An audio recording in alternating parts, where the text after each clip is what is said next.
Amém, queridos irmãos? Chegamos à segunda-feira, terceira semana. Hoje nós vamos ver os pontos da segunda e da terça-feira. E o título da terceira semana é A Bênção do Pai, Escolha e Predestinação. O título da segunda-feira, As Bênçãos de Deus na Dimensão Espiritual. E o versículo, Gênesis capítulo 2, versículo 7. Formou o Senhor Deus ao homem do pó da terra, e lhe soprou nas narinas o fôlego de vida, e o homem passou a ser alma vivente. Senhor Jesus, obrigado por mais um dia, amado Senhor. E obrigado, pois, dentre todos nessa terra, o Senhor nos escolheu. Antes da fundação do mundo, o Senhor já havia nos escolhido. Por isso, Senhor, nós só podemos te agradecer, te louvar. Não somos dignos do teu chamamento, da tua escolha. Ainda assim, o Senhor nos escolheu e hoje o Senhor tem trabalhado em nós, através do teu Espírito, através da tua palavra. Por isso, Senhor, nós queremos abrir totalmente o nosso coração, o nosso ser ao Senhor, ao teu trabalhar, para que sejamos santos e irrepreensíveis, assim como o Senhor nos chamou para ser. Dá-nos hoje, Senhor, espírito de sabedoria e de revelação para compreender a Tua palavra, para ter uma visão adequada a respeito do Teu chamamento, a respeito da nossa função no Teu corpo, pois não queremos atrapalhar, pelo contrário, queremos ser úteis para o Senhor como materiais para a edificação da Tua igreja. Senhor, tem misericórdia de nós nesse dia, nos concede a Tua graça e também guarda-nos em Ti. Livra-nos, Senhor, de todo o mal, das tentativas de Satanás de nos afastar do Senhor, de nos fazer tropeçar. Em Ti, Senhor, estamos seguros. Em Ti, somos mais que vencedores. Obrigado, Senhor Jesus. Jesus é o nosso Senhor. Muito bem, queridos irmãos, então o título dessa segunda-feira, As Bênçãos de Deus na Dimensão Espiritual. Versículo 3 de Efésios, capítulo 1, diz: Bendito Deus e Pai de nosso Senhor Jesus Cristo, que nos tem abençoado com toda sorte de bênção espiritual nas regiões celestiais em Cristo. Sabe, irmãos, isso é importante nós entendermos, porque senão nós vivemos a nossa vida aqui sempre olhando para as coisas da terra. E aí nós só nos importamos quando Deus nos abençoa, ou nós só ficamos felizes quando Deus nos abençoa com alguma coisa terrena. Às vezes, irmãos, nós ficamos felizes quando o Senhor nos abençoa com algo terreno. Por exemplo, às vezes o Senhor nos dá um emprego melhor, uma condição melhor, cura a uma situação de doença, enfim, não é? Algo terreno. E lógico, irmãos, que essas coisas são importantes, não é? Nós sempre podemos ir diante do Senhor, o Senhor está cuidando de nós em todos os aspectos da nossa vida. Mas a questão é, se nós apenas olharmos para as coisas terrenas, irmãos, nós perdemos o foco naquilo que o Senhor quer fazer conosco. Nós perdemos o foco naquilo que é eterno. É por isso que o apóstolo Paulo, em 2 Coríntios, capítulo 4, no versículo 18, último versículo do capítulo, ele fala: não atentando nós nas coisas que se veem, mas nas que não se veem. Porque as que se veem são temporais, as que não se veem são eternas. Isso é muito importante para o tema que nós vamos começar a falar, né? Mostrar aqui nesse versículo 3. Para vocês entenderem, né, esse sentimento, irmãos, essa questão da bênção espiritual, do que Deus tem feito, eu quero fazer uma comparação. Veja só, em Eclesiastes capítulo 1, eu vou começar no versículo 12. Vocês sabem, Eclesiastes foi escrito pelo rei Salomão. Abaixo do Senhor Jesus, o rei Salomão foi o homem mais sábio que já existiu, não é? Abaixo do Senhor Jesus. No versículo, eu falei versículo 12, é versículo 14, perdão. Então, o versículo 14, Salomão ele chega numa conclusão. E essa conclusão, ele vai debater essa conclusão em praticamente todo o livro de Eclesiastes. Ele diz assim: atentei para todas as obras que se fazem debaixo do sol. Antes, no versículo 13, no começo do versículo 13, ele disse assim: eu apliquei o coração a esquadrinhar e a informar-me com sabedoria de tudo quanto sucede debaixo do céu. Preste atenção nessa palavra, debaixo do céu. Então você está vendo alguém, o homem mais sábio que já existiu, abaixo do Senhor Jesus, não é? Que aplicou o seu coração a esquadrinhar todas as coisas debaixo do céu, e ele chegou numa conclusão, que está no versículo 14. Atentei para todas as obras que se fazem debaixo do céu, do sol, perdão, e eis que tudo era vaidade e correr atrás do vento. Querido irmão, querida irmã, aqui é um homem que provou de tudo, ele teve de tudo.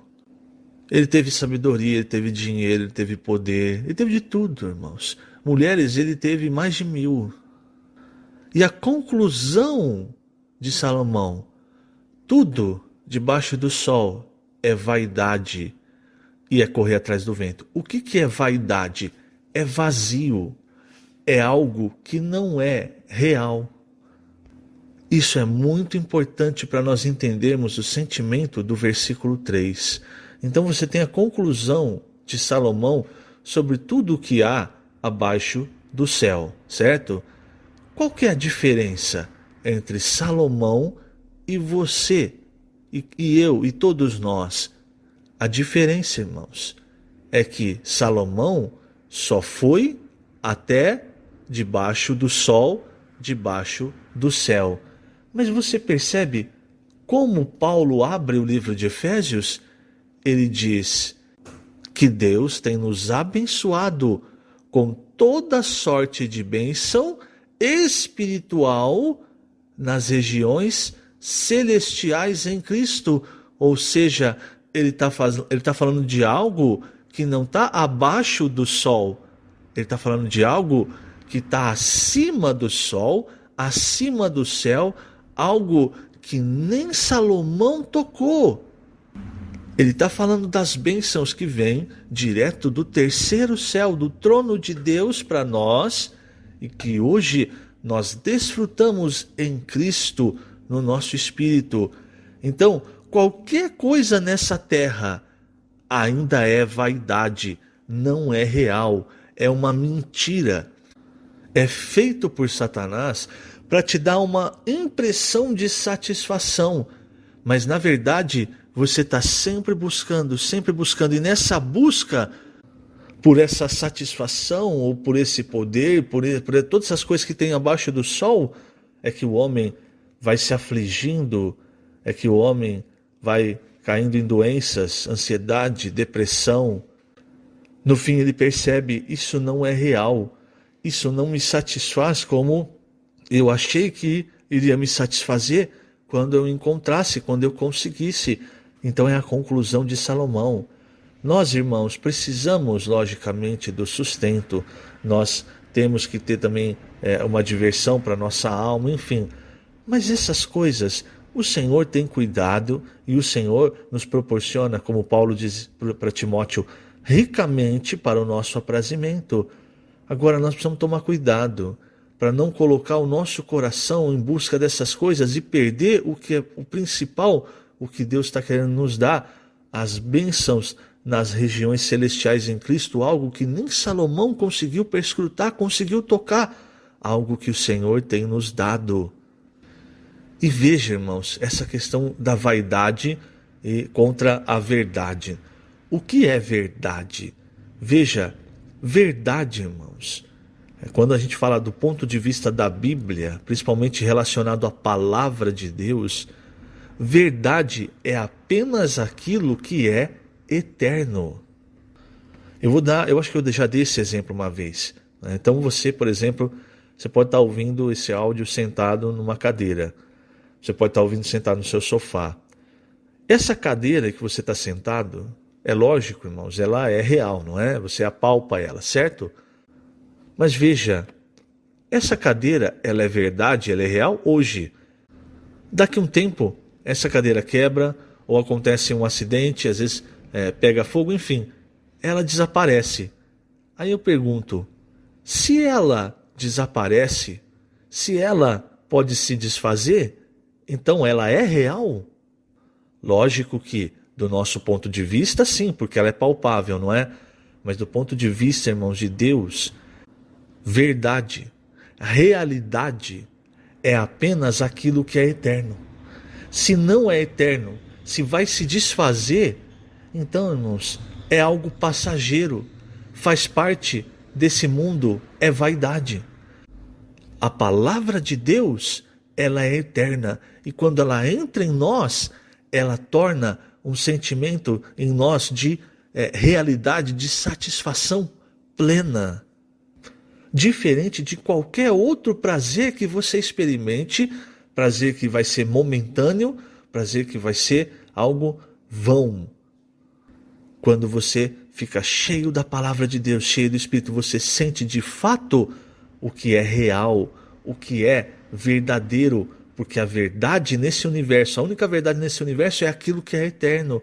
E o que é eterno, irmãos? Deus, a palavra de Deus é eterno. Então, é esse o sentimento que Paulo ele tem em 2 Coríntios 4,18, quando ele fala para nós não ficarmos prestando atenção naquilo que é visível, porque aquilo que é visível não é real, é temporal, se desfaz, então não é verdadeiro. Embora você hoje esteja apalpando, esteja usando, amanhã não está mais aqui. O nosso corpo mesmo, o nosso corpo, irmãos, ele pertence a essa terra. Então pode ser que amanhã, eu estou falando com você hoje, amanhã não estou mais, amanhã meu corpo pode ter se desfeito. Mas o que Deus colocou dentro de mim, dentro de você, isso é eterno, isso nunca vai se desfazer. Então você está percebendo? Quando nós vamos até o Senhor, irmãos, o Senhor está nos enchendo com a realidade das coisas. Então, uma vida nesse mundo é uma vida vã, cheia de vaidade. É isso que Salomão tocou. Uma vida cheia de vaidade, correr atrás do vento, debaixo do sol. Mas quando você está vivendo uma vida com Deus, Deus está enchendo você com toda sorte de bênçãos que vêm do terceiro céu. Essas bênçãos que vêm com a palavra de Deus, com o Espírito de Deus, elas tornam tudo real. Você quer ser feliz de verdade? Então, exercite o seu espírito. Aplique-se a receber mais a palavra de Deus, a pregar o evangelho, a cuidar das pessoas. Você vai ver, você vai ter muito trabalho pregando o evangelho, cuidando das pessoas, mas no final do dia, o sentimento de algo real vai tomar conta do seu ser. Então, nunca se esqueça disso, porque o diabo, ele quer fazer você prestar atenção só em coisas dessa terra. Coisas que vão acabar. Amanhã o seu emprego acaba. Amanhã a sua casa, o seu carro, tudo isso acaba. Então, essas coisas Deus vai nos dar, porque Ele sabe que para viver nessa terra nós precisamos. Mas mais do que isso, irmãos, Deus quer nos dar o que é celestial, para nós termos de fato um viver real, com um sentimento de alegria real, ser preenchidos de toda a realidade. A verdade, quando nós falamos da verdade, irmãos, verdade não é você ter razão, não é você ganhar uma discussão bíblica, você mostrar para a pessoa, eu estou certo, a Bíblia fala isso, fala aquilo. Você pode fazer isso e ainda sair com um sentimento de vaidade, sabe, um sentimento de tristeza. Verdade é quando a palavra de Deus preenche você e torna tudo real. Quando você não tem o sentimento de vaidade, quando você toca a Deus, e Deus é eterno, e aí você toca a eternidade. Olha só, página 39, terceiro parágrafo do Alimento Diário. Qual o propósito de Deus ao realizar tudo isso? Eu vou falar ainda sobre a questão da eleição de Deus, né? Qual o propósito de Deus ao realizar tudo isso? Porque Ele tem nos abençoado com toda sorte de bênção espiritual. Porque Ele está na dimensão espiritual, celestial. Deus habita a eternidade, conforme relatado em Isaías. Porque assim diz o alto, o sublime, que habita a eternidade, o qual tem o nome de santo. Habito no alto e santo lugar, mas habito também com o contrito e abatido de espírito, para vivificar o espírito dos abatidos e vivificar o coração dos contritos. Deus não está sujeito ao tempo e ao espaço como o homem, pois está em outra dimensão, na dimensão celestial. Ou, como Paulo diz, na dimensão das coisas que nós não vemos. O que é a fé? A fé é a substantificação das coisas do mundo espiritual para o mundo real. Agora, tem um ponto muito importante nesse versículo de Isaías 57:15. Então Deus, ele é o eterno, ele habita a eternidade. Cada vez, irmãos, que Deus ele infunde em nós a sua palavra, o seu espírito, né? São as coisas da eternidade que ele está infundindo em nós. Agora, você reparou que ele diz, eu habito também com o contrito e abatido de espírito, para vivificar o espírito dos abatidos e o coração dos contritos? Isso quer dizer o quê, irmãos? É algo que eu sempre tenho falado. Se nós formos arrogantes, achando que nós somos os donos da verdade, nós conhecemos as coisas, nós tivemos essa posição diante de Deus, irmãos. Deus, ele resiste ao soberbo. Agora, ao humilde, ao que tem o coração contrito, ao pobre em espírito, ele concede a sua graça. Aí você tocando a graça de Deus, você toca o quê? A eternidade. Então muitas vezes, irmãos, a nossa vida às vezes está ruim, não é por causa da situação financeira, por causa de outras coisas, é porque nós não estamos tocando aquilo que é real, aquilo que é eterno. Então todos nós, irmãos, temos o direito, fomos abençoados com toda sorte de bênção espiritual nas regiões celestiais em Cristo. O que falta muitas vezes é nós tomarmos posse disso, exercitando o nosso espírito, recebendo a palavra de Deus. E para finalizar a segunda-feira, irmãos, um outro ponto muito importante. Quando Deus criou o homem, ele criou o homem do pó da terra. E aí nós sabemos Gênesis 2:7, não é? E aí, esse pó da terra, né, ele fez como um boneco de barro, e aí ele sopra nas narinas do homem o fôlego de vida. Essa palavra fôlego de vida, no hebraico, é Neshama. E esse fôlego de vida, então, entrando no homem, ele se tornou o espírito do homem. E a partir disso, o homem se tornou alma vivente. Isso de ser alma vivente é uma personalidade própria. Então, cada homem, cada ser humano tem sua própria personalidade. Você pode ter um irmão gêmeo, igualzinho você, mas cada um tem uma personalidade.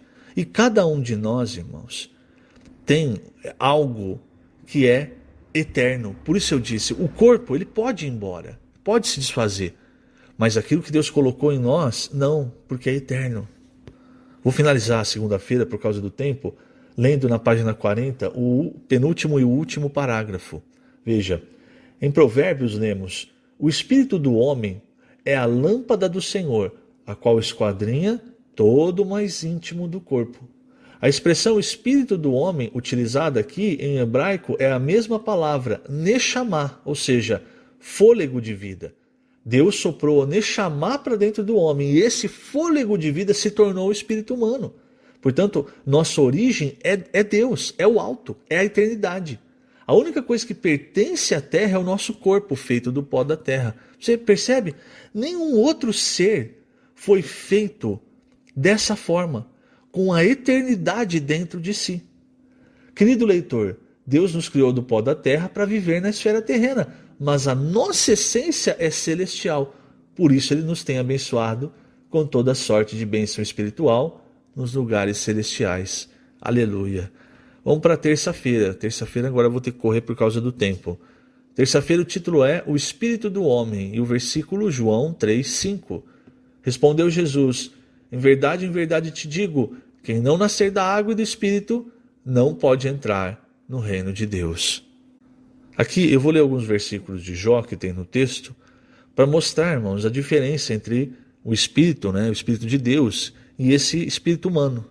Então, por exemplo, em Jó 32:8 diz assim, na verdade há um Espírito no homem e o sopro do Todo-Poderoso o faz sábio. Então, quando fala assim, na verdade, há um espírito no homem, esse espírito, a palavra hebraica usada é ruach. Então, a pronúncia, se eu estiver pronunciando errado, me perdoe. Isso é o espírito geral, não é? De forma geral. Agora, quando fala e o sopro do Todo-Poderoso faz sábio, aí a palavra é Neshama, porque aí já diz respeito ao que Deus soprou em nós, que se tornou o nosso espírito humano. Outro versículo, Jó 33:4. O Espírito de Deus me fez. Novamente, o Espírito de Deus é Ruach. E o sopro do Todo-Poderoso me dá vida. Sopro do Todo-Poderoso, Neshama. Isso, irmãos, Deus fez assim, dessa forma, porque é um princípio bíblico. Da mesma forma que ele falou para Adão, para Eva, dizendo a respeito do casamento que deixa o homem pai e mãe e se une a sua mulher e os dois se tornam uma só carne.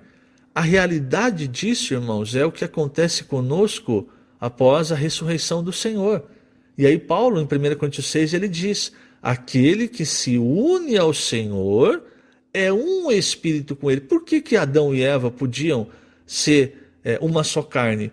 Porque, veja, lembre-se, né? Ele passou todos os animais por Adão e ele não achou alguém que fosse semelhante a ele. Até que o Senhor então criou Eva. Da mesma forma, irmãos, Deus nos criou para que nós pudéssemos ser um com Deus. Hoje nós somos nessa esfera espiritual. No futuro, quando o Senhor voltar, irmãos, vai ser uma mescla de Deus com os homens. Mas hoje nós desfrutamos isso espiritualmente. Por isso Paulo fala que aquele que se une ao Senhor é um espírito com ele. Então, quando nós estamos exercitando o espírito, você não sabe mais o que é o espírito humano, né? Chamar o que é o espírito de Deus, porque são um. E é assim que Deus vai nos guiando. Em Jó 34, 14 e 15, se Deus pensasse apenas em si mesmo e para si recolhesse o seu espírito, aqui o seu espírito Roach, e o seu sopro, Neshama, toda a carne juntamente expiraria e o homem voltaria para o pó. Você percebe? Tirou aquilo que é real, acabou, volta para o pó. Esse outro versículo de Eclesiastes mostra melhor esse sentimento com relação à eternidade. Tudo fez Deus formoso no seu devido tempo. Também pôs a eternidade no coração do homem, sem que este possa descobrir as obras que Deus fez desde o princípio até o fim.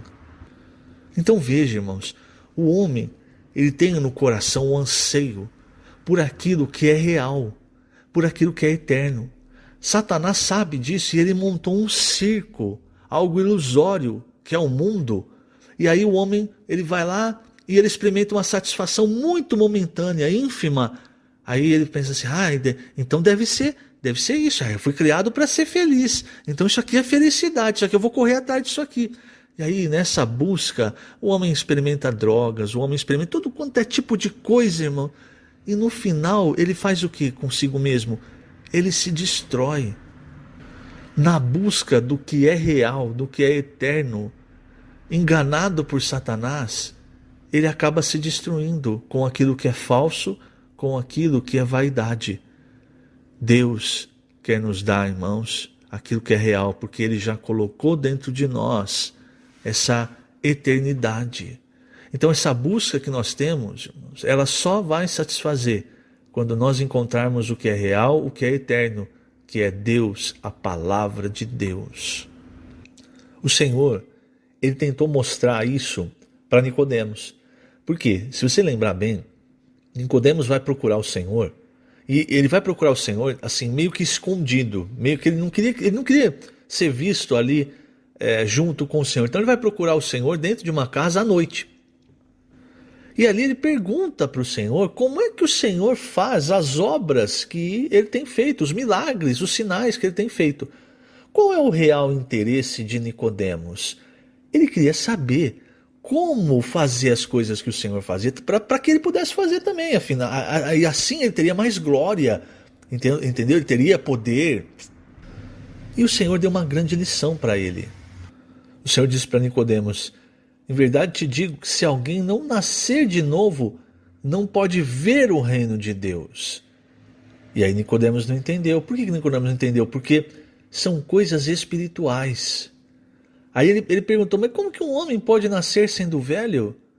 Aí ele diz, em verdade eu te digo, quem não nascer da água e do Espírito não pode entrar no reino de Deus.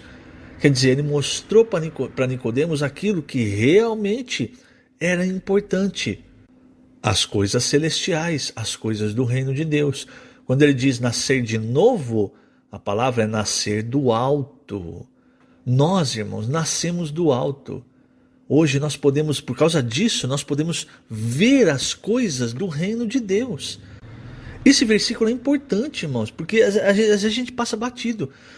Para você entrar no reino de Deus, precisa nascer da água e do Espírito. Essa água é a água que saiu do lado do Senhor. Agora, depois que você nasceu de novo, você entrou no reino, aí você começa a ver as coisas espirituais, as coisas do reino de Deus. Antes, tudo parecia loucura.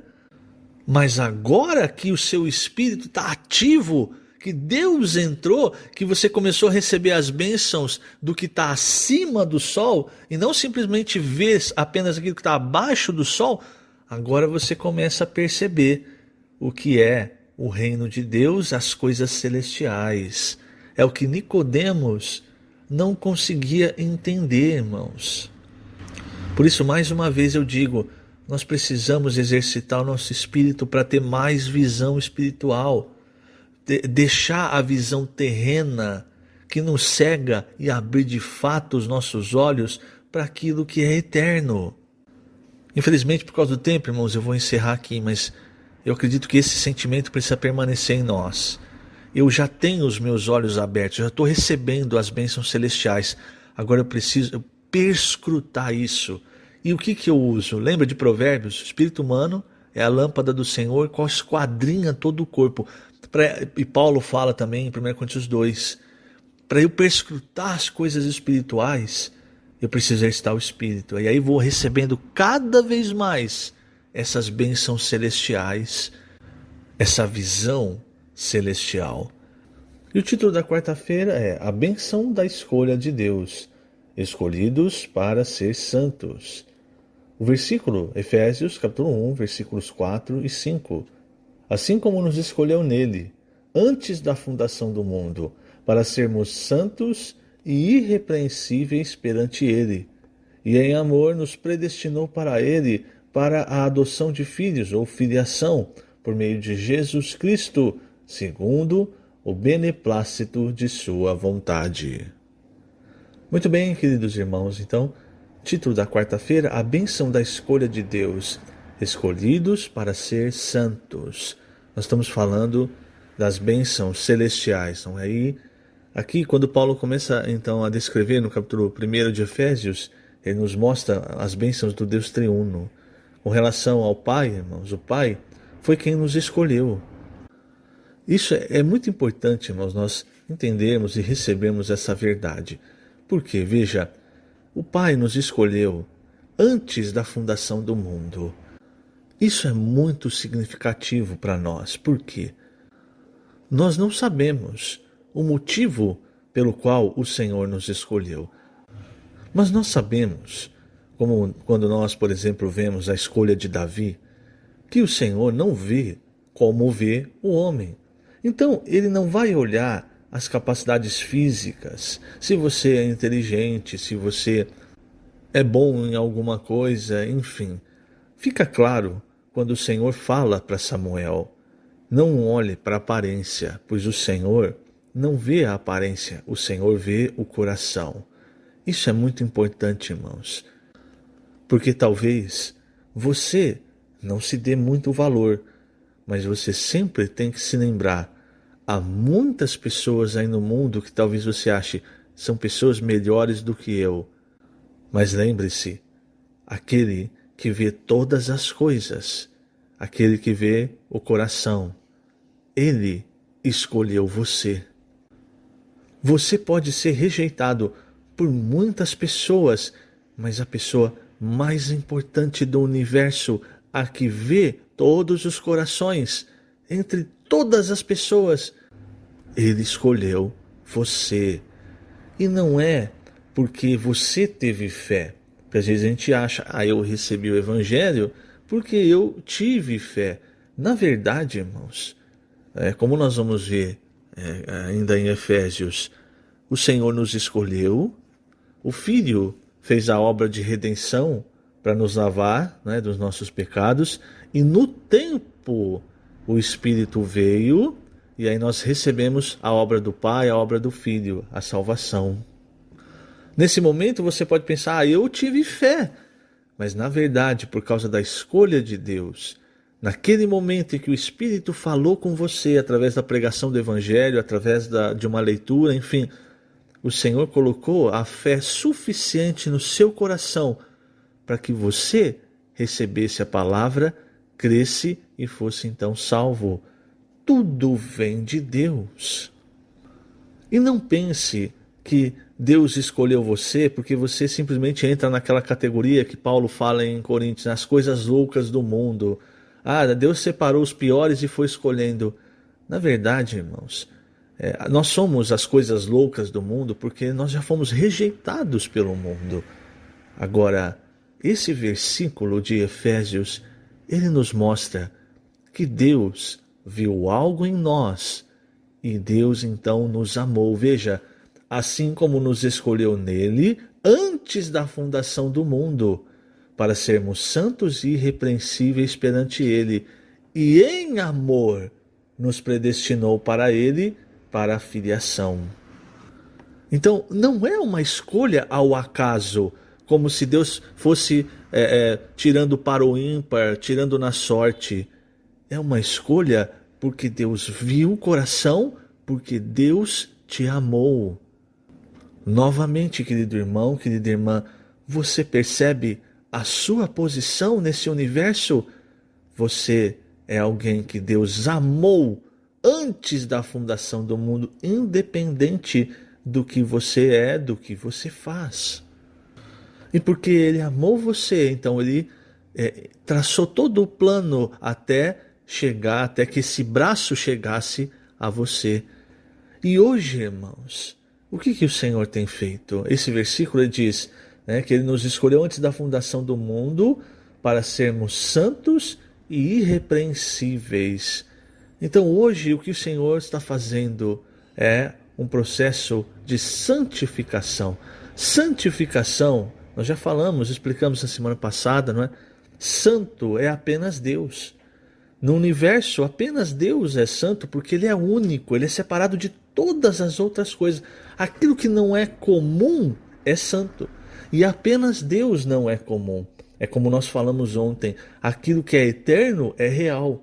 Então Deus está trabalhando para dentro de nós tudo que é eterno, tudo que é real, tudo que dá satisfação de verdade, e assim Ele vai nos santificando, nos apartando cada vez mais das coisas desse mundo, das coisas comuns, nos tornando cada vez mais como Ele é.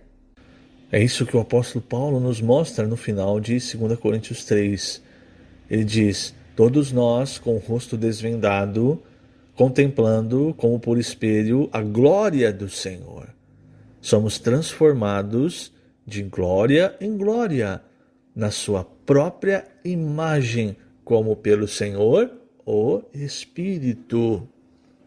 Então nós contemplamos como um espelho, né? Então você contempla e reflete a glória do Senhor.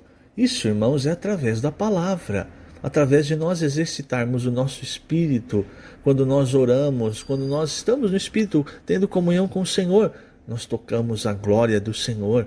Essa glória vai sendo infundida em nós e aí nós somos transformados.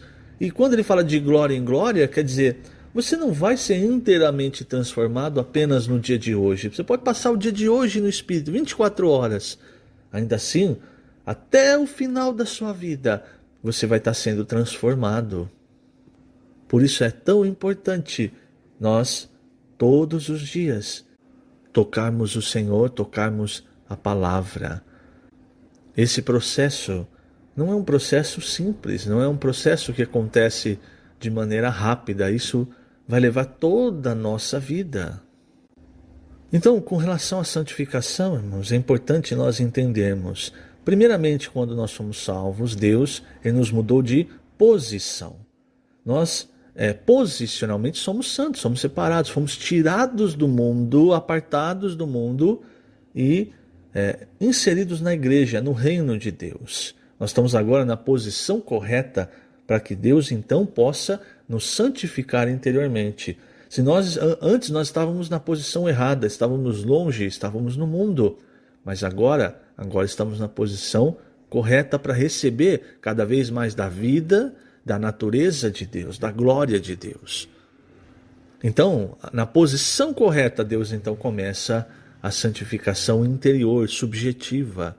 E aí começa a transformação. E aí é o que diz o parágrafo 2º da página 44. Eu vou ler agora. O livro de Romanos fala da transformação. O versículo 2, Romanos 12, diz: Não vos conformeis com este século, mas transformai-vos pela renovação da vossa mente, para que experimenteis qual seja a boa, agradável e perfeita vontade de Deus. Quando mudamos de posição, Deus nos supre constantemente com sua vida e natureza santas. Ocorre, portanto, uma transformação metabólica em nosso interior. Suponhamos que a partir de hoje você resolva fazer uma dieta alimentar mais saudável. O que acontecerá com seu corpo? Os elementos antigos serão eliminados pelo metabolismo e essas células serão substituídas pelas células novas advindas da alimentação saudável.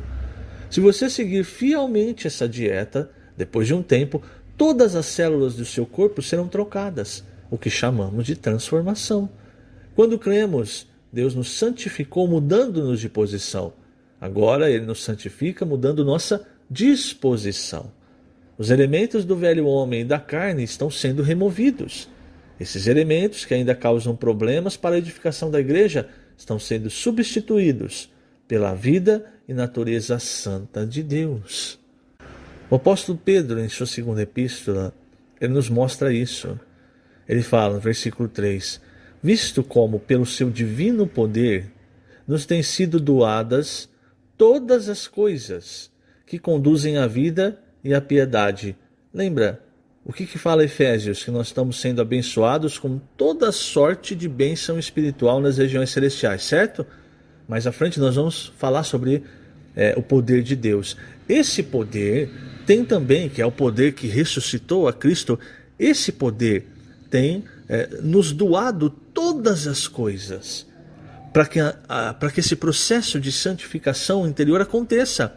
Então, são todas as coisas que conduzem à vida e à piedade. O que é piedade? Piedade é parecer-se com Deus, mas não simplesmente no exterior, mas no interior. Então, piedade seria, a palavra grega, como se fosse deusdade. Ou seja, você vai recebendo a vida de Deus, a natureza de Deus, e aí acontece o que Paulo falou, você vai refletindo a imagem de Deus.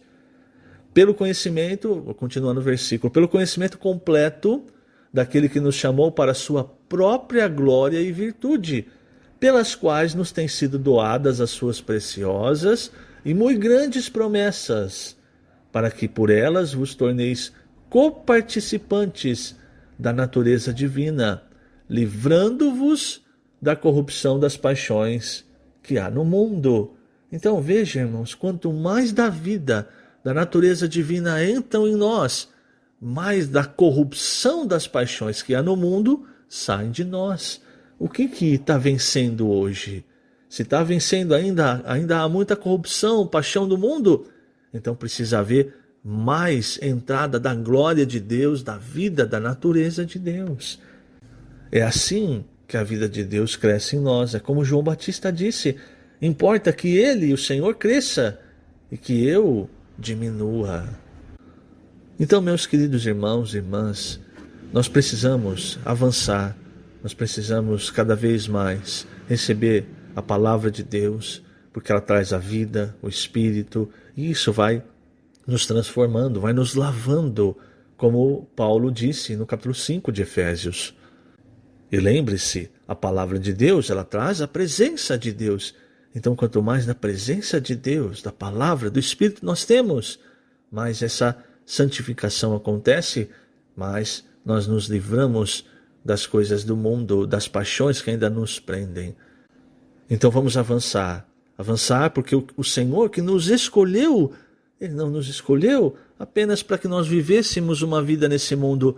Ele nos escolheu para nós sermos santos e irrepreensíveis. O título da quinta-feira, a bênção da predestinação. O versículo, Efésios capítulo 1, versículos 4, parte final e 5. Em amor nos predestinou para Ele, para a adoção de filhos ou filiação, por meio de Jesus Cristo, segundo o beneplácito de sua vontade. Muito bem, queridos irmãos, o título de hoje é a bênção da predestinação.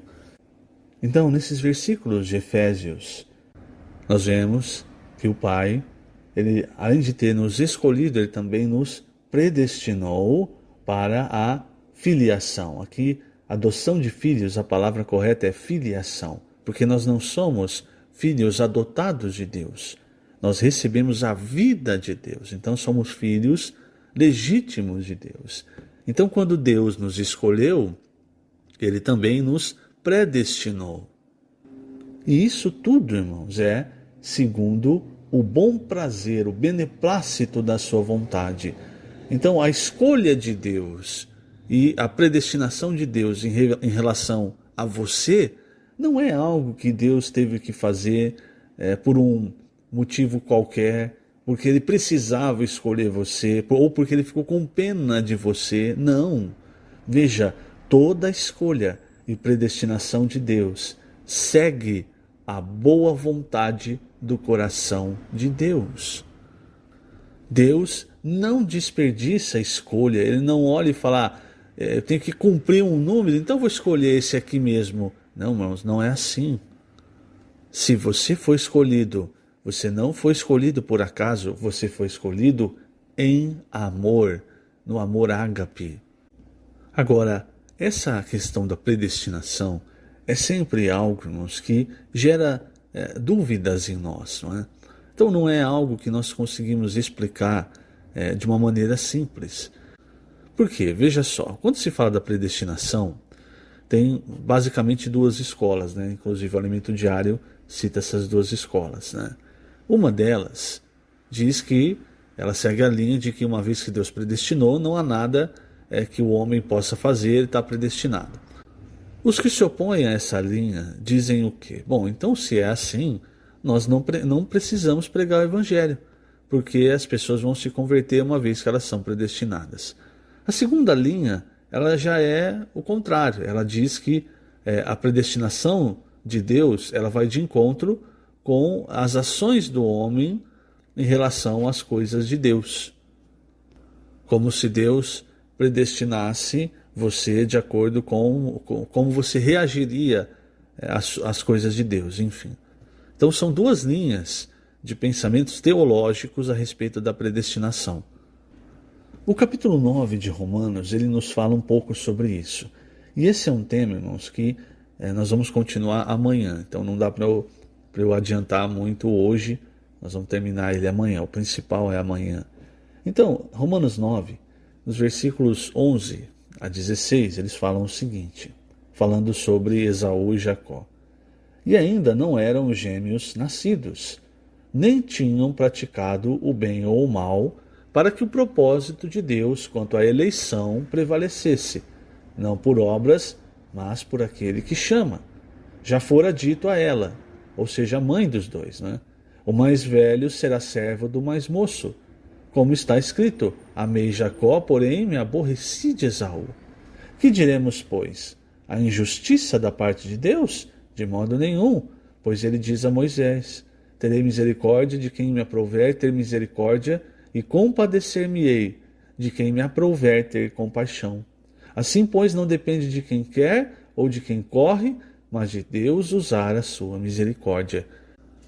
Então, você percebe como, para nossa mente humana, nossa mente que pensa de forma natural, é difícil, porque, veja, se você pensar, bom, não depende de quem quer ou de quem corre, então eu não preciso fazer nada. Se Deus quiser ter misericórdia de mim, Ele vai ter, e se Deus não quiser ter misericórdia de mim, então Ele não vai ter. Então o nosso raciocínio natural, o nosso raciocínio lógico, ele funciona dessa forma. Mas as coisas de Deus, irmãos, elas não são dessa forma. Porque nós não sabemos se Deus vai ter misericórdia ou não de nós. Veja os versículos seguintes, agora do 18 ao 21, depois do 23 ao 24. Logo, tem ele misericórdia de quem quer e também endurece a quem lhe apraz. Tu, porém, me dirás, de que se queixa ele ainda? Pois quem jamais resistiu à sua vontade? Quem és tu, ó homem, para discutires com Deus? Porventura pode o objeto perguntar a quem o fez, por que me fizeste assim? Ou não tem o oleiro direito sobre a massa, para do mesmo barro fazer um vaso para honra e outro para desonra? A fim de que também desse a conhecer as riquezas da sua glória em vasos de misericórdia, que para a glória preparou de antemão, os quais somos nós, a quem também chamou, não só dentre os judeus, mas também dentre os gentios. Então veja, irmãos, eu vou ler agora o último parágrafo da página 47. Veja como é um item que não é simples a predestinação de Deus não explicar. Principalmente, nós estamos falando da predestinação quanto à eleição, à salvação. Mas mesmo com relação, irmãos, ao reino, a salvação da nossa alma. Veja o último parágrafo, página 47. Se interpretarmos literalmente essa porção de Romanos, poderemos concluir erroneamente que não há necessidade de buscar o Senhor, pois se o Senhor é misericordioso conosco, ele será até o fim. Por outro lado, se ele não é misericordioso conosco, não adianta correr ou querer. Isso é algo difícil de entender e explicar. Mas graças ao Senhor, a partir do versículo 30 de Romanos 9, vemos um novo elemento que nos dá luz sobre essa questão, a fé. Veremos mais sobre isso amanhã. Então, veja, irmãos, Deus ele tem misericórdia de quem ele quer ter misericórdia. E ele endurece quem ele quer endurecer. Isso ninguém pode discutir, porque afinal de contas, como é que a massa pode discutir com o oleiro, né? Aquele que está fazendo o barro, né? Aquele que está fazendo o vaso de barro? Não há como o homem discutir e colocar a culpa em Deus. Agora, uma coisa é fato, irmãos. Há situações na nossa vida que, quando nós temos certas atitudes, Deus, irmãos, ele responde. Por isso, nós sempre precisamos orar: Senhor, não endureça o meu coração, ou não permita que, de forma alguma, que meu coração seja endurecido por qualquer que seja a situação ao meu redor. Sempre, Senhor, tem misericórdia de mim. Sempre, Senhor, me dá a tua graça. Porque é assim, irmãos, que nós continuamos correndo a carreira e servindo ao Senhor. Nós sabemos, muitos são chamados, poucos escolhidos. Se nós queremos ser um desses escolhidos, nós precisamos da graça e da misericórdia de Deus. Precisamos que Ele olhe para nós e decida: eu vou ter misericórdia de você. Amanhã nós vamos falar um pouco mais sobre isso. Eu não quero me adiantar no áudio de hoje. E amanhã você vai perceber como a fé e a humildade, ela tem muito valor diante do Senhor. Então, vamos ver mais um pouco sobre isso amanhã. Contudo, hoje, lembre-se, você foi alvo da misericórdia de Deus. Deus escolheu, Deus predestinou você. E Ele colocou você no corpo de Cristo, então, Ele colocou você com uma função. O que Deus espera de mim? Por que me colocou nessa época, nesse tempo, não é? Por que me colocou nessa cidade? Então, tudo isso, irmãos, nós precisamos ir diante do Senhor, e o Senhor vai nos iluminando e nos mostrando onde Ele quer que nós sejamos úteis, como Ele quer que nós sirvamos. Isso é muito importante. Vamos continuar então. O título da sexta-feira: a revelação da eleição e predestinação de Deus. O versículo Romanos 10, 9. Se com tua boca confessares Jesus como Senhor, e em teu coração creres que Deus o ressuscitou dentre os mortos, serás salvo. Muito bem, irmãos, o título dessa sexta-feira: a revelação da eleição e predestinação de Deus. Então, como nós estávamos vendo ontem, em Romanos 9, Paulo falava acerca da eleição, da predestinação. Irmãos, a predestinação de Deus é algo de Deus. Não há algo que nós possamos fazer para interferir nisso. Agora, quando Deus nos escolhe, no tempo, então ele, em determinado momento, ele vem nos chamar. E a esse chamamento, então, nós respondemos. E a resposta, irmãos, como nós vemos Paulo mostrando para os romanos, é uma resposta de fé. Então, não é uma questão de obras, mas a questão é a fé. Vamos ler mais alguns versículos de Romanos 9. Então, os versículos de Romanos 9, de 30 a 33, dizem assim: Que diremos, pois, que os gentios que não buscavam a justificação vieram a alcançá-la? Todavia, a que decorre pela fé. E Israel, que buscava a lei de justiça, não chegou a atingir essa lei? Por quê? Porque não decorreu da fé, e sim como que das obras. Tropeçaram na pedra de tropeço. E o 33, como está escrito: Eis que ponho em Sião uma pedra de tropeço e rocha de escândalo, e aquele que nela crê não será confundido.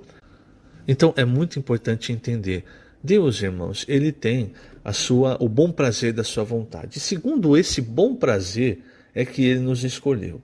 Como nós vimos nessa semana, ele não tem dificuldade, irmãos, de entrar no tempo. Não sei, talvez até falte palavras, para a gente definir essa ação, mas no sentido de que Deus, ele conhece tudo, ele sabe o que vai acontecer no futuro, ele conhece o seu futuro, o meu, enfim, antes mesmo desse futuro acontecer. Então, Deus, ele olhou para a nossa vida e ele escolheu algo que, de acordo com o seu coração, ele gostou, o desejo do seu coração, o bom prazer do seu coração. Mas não é uma questão de obra, entende? Então, você não é salvo porque você é mais inteligente, porque você é bonzinho, ou então ao contrário, porque você é o pior de todos. Não é isso. Você foi salvo porque Deus te escolheu antes da fundação do mundo e aí ele predestinou. E no momento, então, no tempo que Deus escolheu, agora ele vai receber a palavra e agora ele vai receber então a salvação, ou seja, o Espírito, a vida. Nesse momento, qual foi a sua reação? Por exemplo, a palavra de Deus. A reação foi com fé. Crer na palavra, crer na obra que o Senhor Jesus fez. Isso não aconteceu com os judeus, como Paulo fala aqui. No início do capítulo 10, ele fala dos judeus. Ele diz assim, vou ler os primeiros versículos do capítulo 10. Irmãos, a boa vontade do meu coração e a minha súplica a Deus, a favor deles, são para que sejam salvos. Porque lhes dou testemunho de que eles têm zelo por Deus, porém não com entendimento. Porquanto, desconhecendo a justiça de Deus e procurando estabelecer a sua própria, não se sujeitaram à que vem de Deus. Porque o fim da lei é Cristo, para a justiça de todo aquele que crê. Ora, Moisés escreveu que o homem que praticar a justiça decorrente da lei, viverá por ela.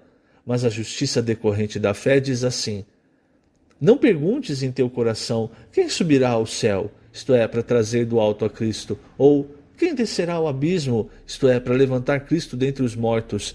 Porém que se diz, a palavra está perto de ti, na tua boca e no teu coração. Isso é, a palavra da fé que pregamos. Então a palavra, ela não está mais lá no céu, e alguém precisa ir lá, subir para trazer a palavra de Deus. E a palavra de Deus, irmãos, o verbo, o Senhor Jesus, também não está no abismo. Ele morreu, mas ele ressuscitou. Então aonde essa palavra está? Ela está perto de nós. Ela está perto da nossa boca, do nosso coração. Então, quando nós ouvimos a palavra de Deus pela primeira vez, ou ouvimos, ou lemos, não é? Muitos foram salvos lendo. Então o que aconteceu?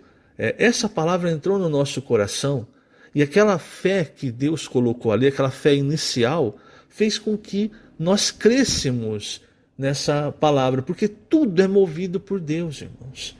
O diferencial é quem tem fé e quem não tem fé, ou seja, quem creu e quem não creu, quem é salvo e quem não é salvo.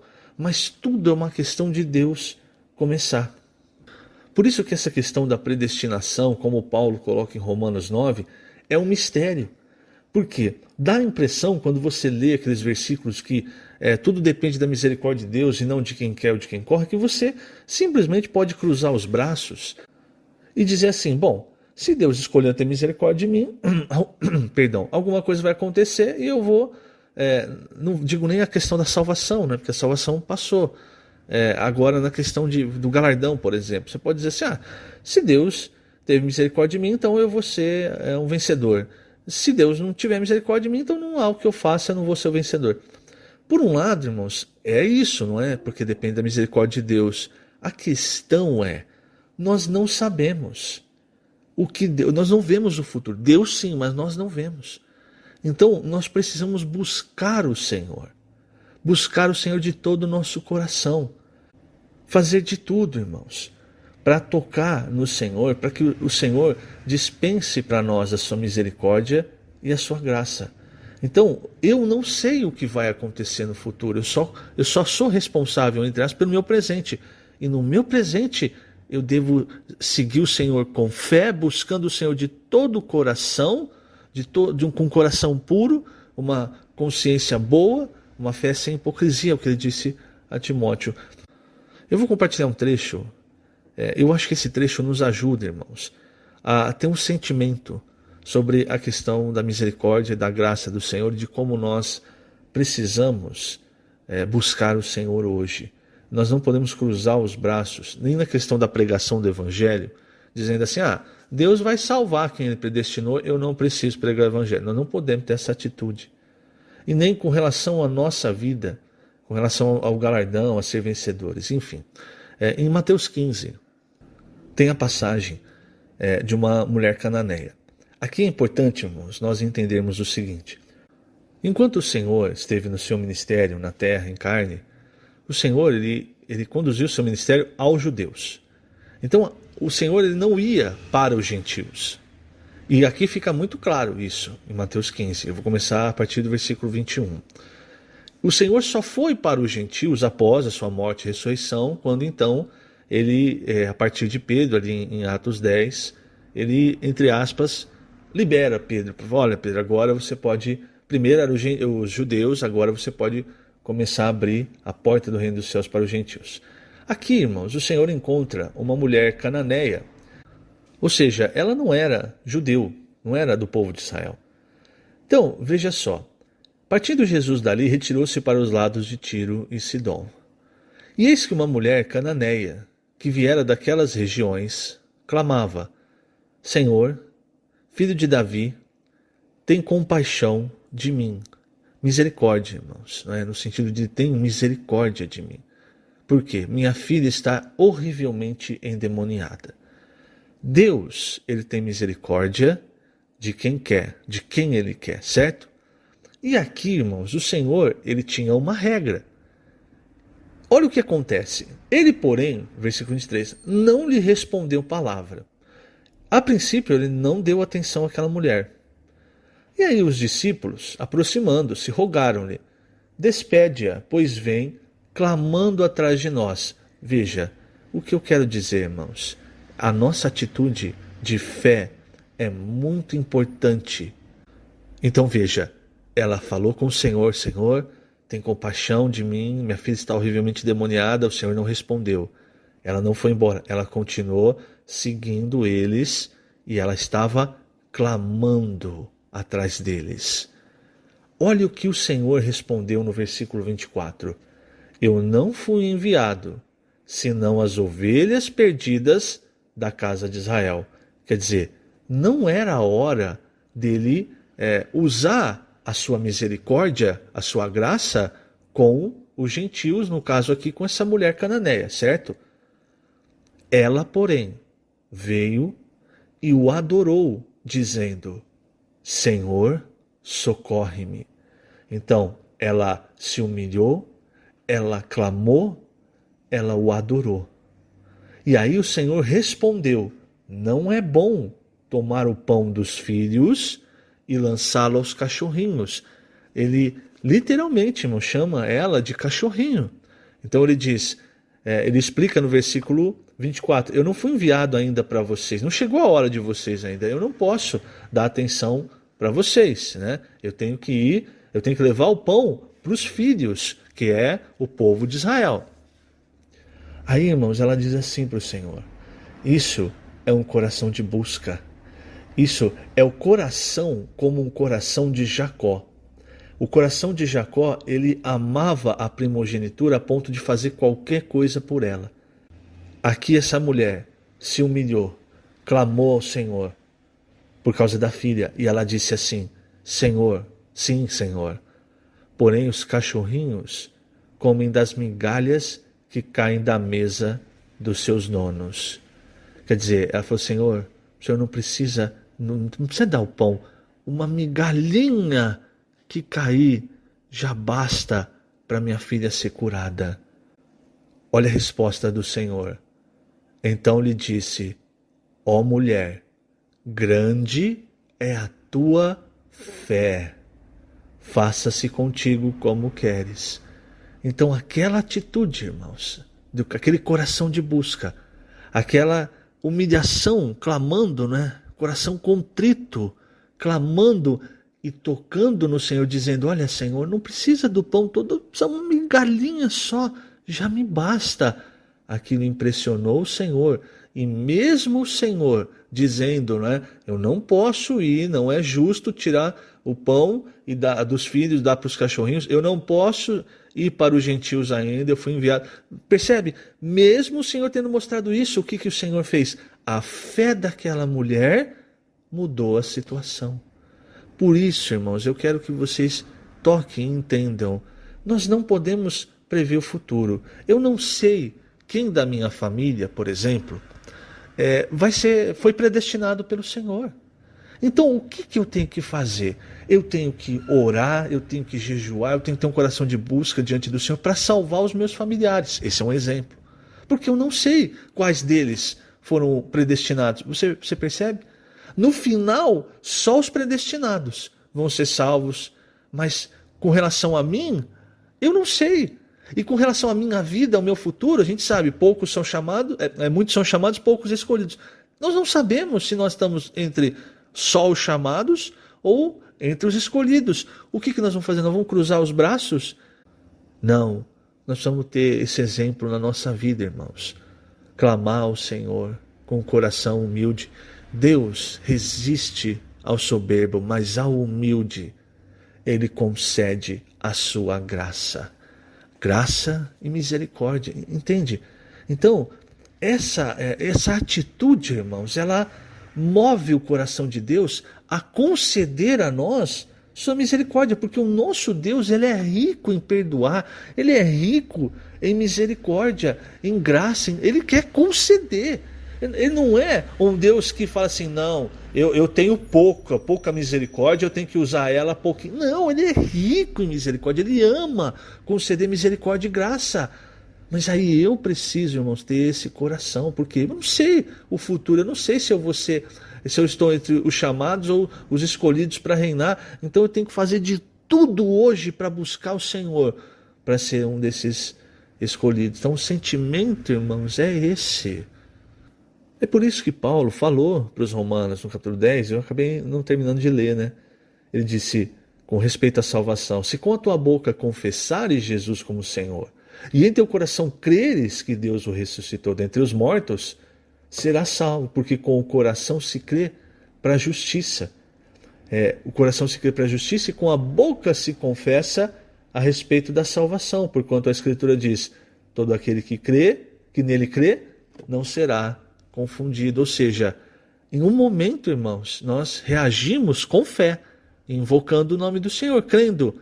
Então, agora também, com respeito a completar nossa salvação, precisamos ainda dessa fé, precisamos da graça e da misericórdia de Deus e uma atitude de fé, uma atitude com o coração contrito, um coração que busca, humilde diante do Senhor, irmãos, isso faz toda a diferença.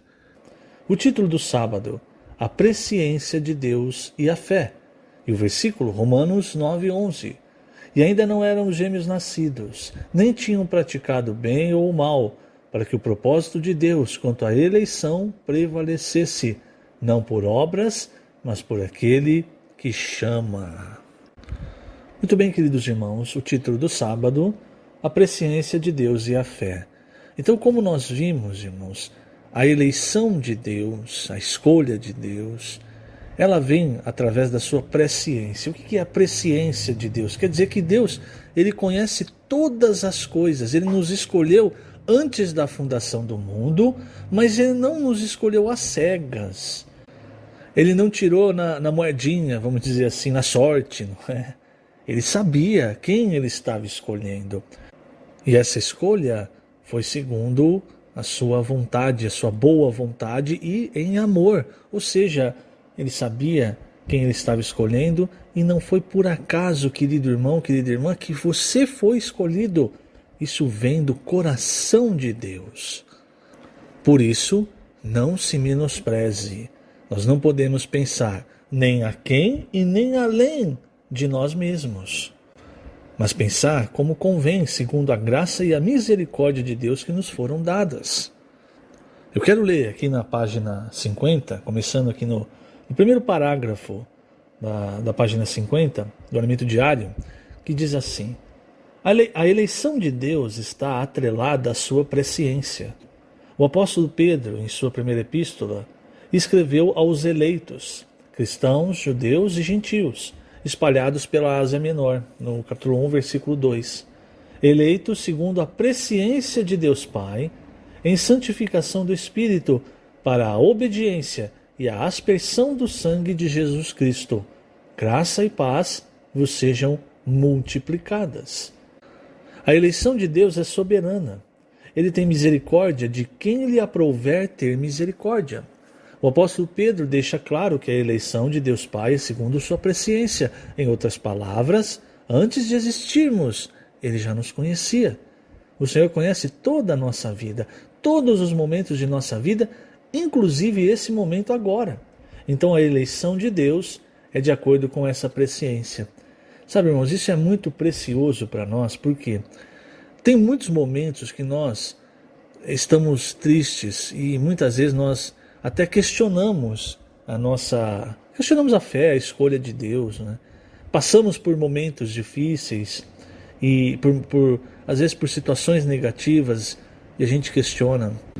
Mas quando você estiver passando por isso, lembre-se sempre, toda a parte negativa da sua vida, Deus também conheceu.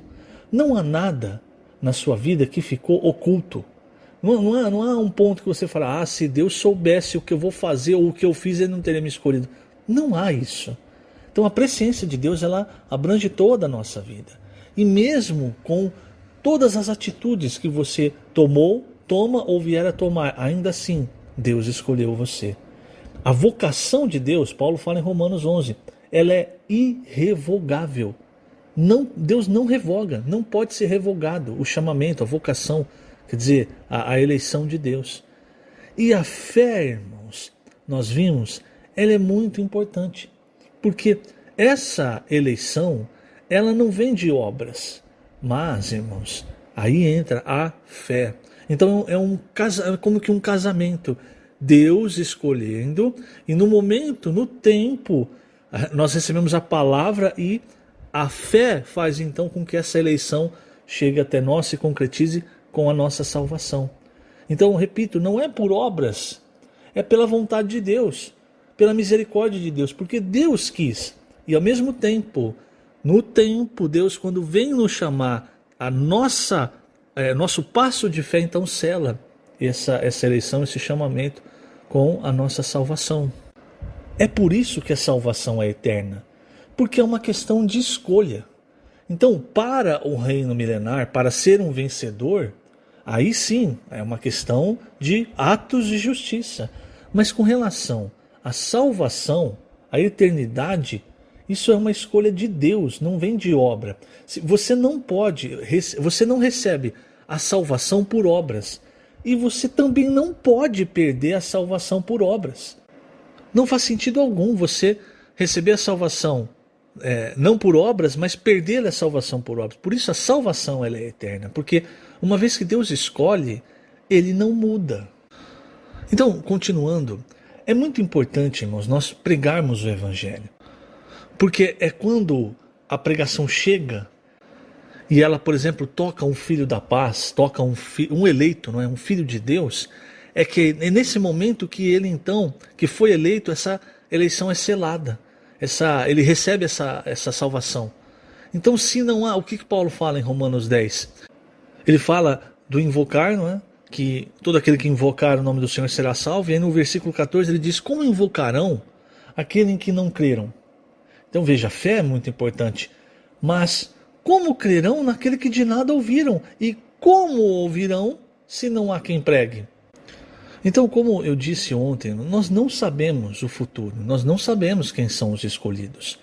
É só na hora que a pessoa crê, aí sim nós sabemos, esse é um escolhido, porque ele recebeu a salvação. Se ele não é um escolhido, ele não vai crer. Então nós devemos orar pelas pessoas, orar com as pessoas, orar pelos nossos familiares, enfim, para que eles possam receber a salvação. Porque se eles são eleitos, em determinado momento a palavra vai chegar e eles vão receber a salvação pela fé. Agora, a fé, irmãos, ela não é só para a nossa salvação. A fé é também para o nosso viver. Então aqui na página 50 do Alimento Diário, o último parágrafo diz assim: a única maneira de termos acesso às coisas celestiais é pela fé. Hebreus 11:1 diz: ora, a fé é a certeza, a substantificação de coisas que se esperam, a convicção de fatos que se não veem. A fé torna real o que está na eternidade, torna real o que é espiritual, o que é celestial. A fé é uma janela para o homem que vive na esfera terrena ter acesso às coisas de Deus, a própria substância ou o ser de Deus, que estão na outra dimensão, a dimensão da eternidade. A fé não resulta de obras, pois não precisamos fazer nada, apenas crer. Quando cremos, temos acesso às bênçãos espirituais. De acordo com a presciência de Deus, pela fé, temos acesso às coisas da região celestial. Isso nada tem a ver com nossa capacidade. Então tudo que é da esfera celestial tem valor para Deus. Veja, tudo, Deus escolheu você, né? Então ele fez toda a obra de Cristo, o Espírito Santo está ali trazendo para você. Mas quando você recebe isso? Quando você crê. Então crer é o diferencial. Se eu não creio, eu não recebo. E isso também na nossa vida, irmãos. Quando nós oramos, quando nós pregamos o Evangelho, quando nós oramos com as pessoas, nós primeiramente precisamos crer naquilo que Deus pode e irá fazer. Pois o crer, ele substantifica, ele traz as coisas do mundo espiritual para esse mundo que nós vivemos. Então a fé é algo, irmãos, que nós vamos ter que desenvolver por toda a nossa vida. Inclusive o apóstolo Pedro, ele diz que o final da fé é a salvação da nossa alma. Então até a nossa alma ser salva, irmãos, nós precisamos desenvolver a nossa fé. E voltando para Efésios, no versículo 5, fala da predestinação, diz: nos predestinou para ele, para a filiação. Aqui a palavra correta não é adoção de filhos, é filiação. Agora, é muito interessante nós notarmos a palavra que é usada aqui em Efésios 1, versículo 5, para filiação. É a palavra huiotesia. Eu posso ter enganado na pronúncia, eu peço perdão por isso. Essa palavra, ela indica não apenas uma filiação como um recém-nascido, mas uma filiação de um herdeiro, de alguém já maduro. Em Romanos 8, Paulo, em 2 versículos que ele fala sobre filhos de Deus, ele utiliza 2 palavras em grego diferentes para falar dos filhos. Então, no versículo 16 de Romanos 8, ele diz: o próprio Espírito testifica com o nosso espírito que somos filhos de Deus. Esse filho aqui é teknon, é o filho recém-nascido, é como um bebê. Um bebê, ele é filho, mas ele não tem maturidade. Não tem como você sempre tem que cuidar a todo momento. Então, um bebê recém-nascido, ele não pode tomar conta da família, das coisas do pai. Então, essa aqui é teknon, a palavra. Agora, no versículo 14, ele diz: todos os que são guiados pelo Espírito de Deus são filhos de Deus. Aqui, esse filho não é mais teknon. Aqui o filho é huios. É a mesma raiz da palavra de Efésios. Esse huios aqui Esse filho é um filho maduro, ele já tem capacidade de cuidar das coisas do pai, porque ele aprendeu um princípio muito importante. E essa é a diferença entre o Ruiós e o Tecnon. O Ruiós aprendeu que para todas as coisas ele precisa ser guiado pelo Espírito de Deus. Então, o versículo de todos que são guiados pelo Espírito de Deus são filhos de Deus, são filhos maduros. Por quê? Uma criança é desobediente. Você fala com a criança, ela faz birra, ela teima, é difícil. Aí entra na adolescência, fica pior, não é? Isso ocorre também na nossa relação com Deus. Então, irmãos, Deus ele nos chamou para filiação, mas essa filiação não é para que nós permaneçamos filhos bebês. A filiação é para nos levar ao reino, onde nós vamos herdar tudo o que o Pai tem para nós. Então Deus não está satisfeito com a minha condição infantil, Ele quer que eu avance. E eu repito, irmãos, a principal característica, quando eu sei que eu estou crescendo em vida, é se eu estou dependendo mais ou não, se eu estou sendo guiado ou não pelo Espírito de Deus.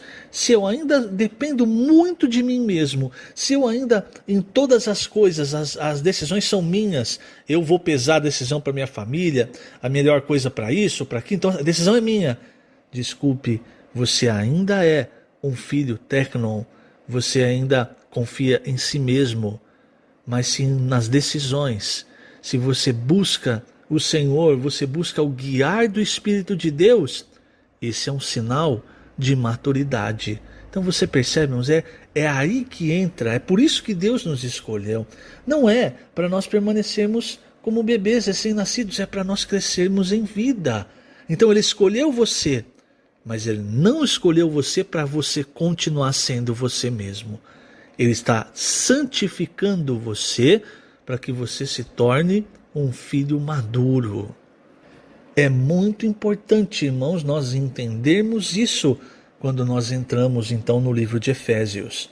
E para isso, a fé é muito importante, porque nós confiamos muito no nosso braço, certo? Eu posso, isso aqui eu posso fazer, aquilo ali eu não posso. Às vezes a gente tem até dificuldade de entender essa questão da presciência de Deus, porque tudo a gente quer colocar o nosso braço, quer de alguma forma ser digno do chamamento de Deus, ou Deus me chamou por causa disso. Entende? Nós queremos ter controle. E o controle, irmãos, na verdade vem de Deus. Quando nós entendemos isso, nós passamos a exercitar mais o nosso espírito, depender mais da palavra de Deus e utilizar mais a nossa fé. Isso vai nos fazendo crescer até chegar naquele ponto, filho ruiós, maduro. E aí nós entramos no domingo. Domingo o título é A Fé nos leva a obedecer a palavra de Deus. E o versículo Hebreus 11, 6. De fato, sem fé é impossível agradar a Deus, porquanto é necessário que aquele que se aproxima de Deus creia que Ele existe e que se torna galardoador dos que o buscam. Eu vou ler aqui no domingo, irmãos, o primeiro e o segundo parágrafo, que mostram a situação de Saul, quando ele desobedeceu a palavra de Deus, e a consequência foi ele ter perdido o reino. Então, veja só, primeiro e segundo parágrafo, página 52. A incredulidade e a desobediência à palavra desagradam a Deus. Isso é bem ilustrado na história do rei Saul, registrada no primeiro livro de Samuel, capítulo 13. Por dar mais atenção às circunstâncias do que ao mandamento de Deus, isto é, a palavra de Deus, o rei perdeu seu reinado. Como Samuel não chegava a Gilgal, forçado pelas circunstâncias, Saul ofereceu holocaustos ao Senhor em lugar do sacerdote, como tentativa de reverter a dispersão do povo e obter o favor de Deus. Saul, na verdade, desobedeceu ao mandamento de Deus e a consequência foi, versículos 13 e 14, primeiro livro de Samuel, capítulo 13. Então disse Samuel a Saul: procedeste neciamente em não guardar o mandamento que o Senhor teu Deus te ordenou, pois teria agora o Senhor confirmado o teu reino sobre Israel para sempre. Já agora não subsistirá o teu reino. O Senhor buscou para si um homem que lhe agrada e já lhe ordenou que seja príncipe sobre o seu povo, porquanto não guardaste o que o Senhor te ordenou. Isso mostra que a incredulidade e a desobediência à palavra de Deus geram consequências. Aqui, de quem o Senhor estava falando? Estava falando de Davi. Então, quando ele fala, o Senhor buscou alguém que o agrade. Davi, irmãos, ele tinha uma característica. Ele amava o Senhor, amava a palavra, e muitas vezes ele errava. Mas quando ele errava e a palavra de Deus chegava, ele se arrependia. Um dos maiores, talvez erros mais grosseiros de Davi, foi o que aconteceu com Batseba e como ele tramou a morte do marido dela. E aí, irmãos, chega a palavra de Deus através do profeta. E o profeta até contou uma história para ele para induzir, para mostrar, falou, olha como você está errado, né? E aí Davi falou, não, tem que matar esse aí, ó. Aí o profeta falou, mas esse aí que eu estou contando a história é você fez isso. E aí Davi caiu, né? Como a gente diz, cai a ficha. Ele percebeu o que ele tinha feito para Urias e Batseba, irmãos. Então ele se arrependeu. Ali o Salmo 51 mostra o quanto ele se arrependeu. E aí eu me lembro de Isaías 57, irmãos. Deus, ele habita com aquele de espírito abatido, coração contrito. São os humildes, aqueles que veem, eu não tenho poder, eu preciso de Deus. Agora, o arrogante, o que ele faz? O soberbo, ele quer fazer com a própria mão, ele acha que tem condição. Saul aqui, ele foi, irmão, soberbo. Ele achou que ele podia fazer as coisas do jeito dele. Sabe, irmãos, Deus, ele tem a sua maneira de fazer as coisas, não é? E Deus, ele preza pela sua maneira. Então nós sempre precisamos perceber a maneira que Deus faz todas as coisas, a palavra de Deus, e ter esse coração humilde, esse espírito abatido, esse espírito humilde, né? Esse coração contrito, servindo ao Senhor, obedecendo a palavra do Senhor, recebendo a graça e a misericórdia do Senhor. Nunca seja alguém arrogante, alguém duro de coração, que acha que detém a verdade. Se nós sempre formos humildes, fiéis ao Senhor, seguindo a sua palavra, irmãos, o Senhor vai nos abençoar. E ao contrário de Saul, nós não vamos perder o reino. Pelo contrário, nós vamos herdar o reino na volta do Senhor. Veja, eu vou ler agora o segundo parágrafo, eu não li, não é? Segundo parágrafo, página 52. Ainda no primeiro livro de Samuel, o mandamento de Deus a Saul consistia em destruir Amaleque e tudo que ele possuía, e nada poupar. Saul, no entanto, não obedeceu. Pelo contrário, ele preservou a vida de Agag, rei dos Amalequitas, e o melhor das ovelhas e dos bois para sacrificar ao Senhor. Isso desagradou a Deus. Então Samuel disse a Saul: tem porventura o Senhor tanto prazer em holocaustos e sacrifícios, quanto em que se obedeça a sua palavra? Desse modo, nossa fé e obediência à palavra é que agradam a Deus, é o que agradam a Deus. Não é à toa, irmãos, nós falamos de fé, não é à toa que a fé, ela vem pelo ouvir. Então, quanto mais nós ouvimos a palavra de Deus, quanto mais nós buscamos a palavra de Deus, mais fé vai sendo gerada em nós. E isso vai fazendo com que então nós cresçamos em vida até nós nos tornarmos esse filho maduro que Deus quer que nós nos tornemos, né? Infelizmente, por causa do tempo, irmãos, tinha mais coisa para falar, mas infelizmente por causa do tempo eu vou parar por aqui, mas sempre encorajando. Vamos seguir o Senhor e seguir a palavra do Senhor com um coração puro, um espírito humilde. Porque se nós errarmos seguindo o Senhor vai ter misericórdia de nós, porque o Senhor, ele é cheio de misericórdia e vai consertar, porque ele vê o coração. Não é isso que ele falou para Samuel, para falar, né, com respeito a Davi? Não olha para o exterior, porque Deus vê o coração. Então vamos seguir o Senhor, irmãos, sempre com um coração puro, um coração fiel, obedecendo a palavra. E se nós errarmos, o Senhor, com a sua misericórdia e com a sua graça, vai nos levantar, vai endireitar o nosso caminho e vai nos guiar até o reino. Que o Senhor te abençoe grandemente nesse dia. Lembrando, estamos colocando essas gravações na página www.igrejaemribeirãopreto.net.br/alimento-diário. Jesus é o Senhor.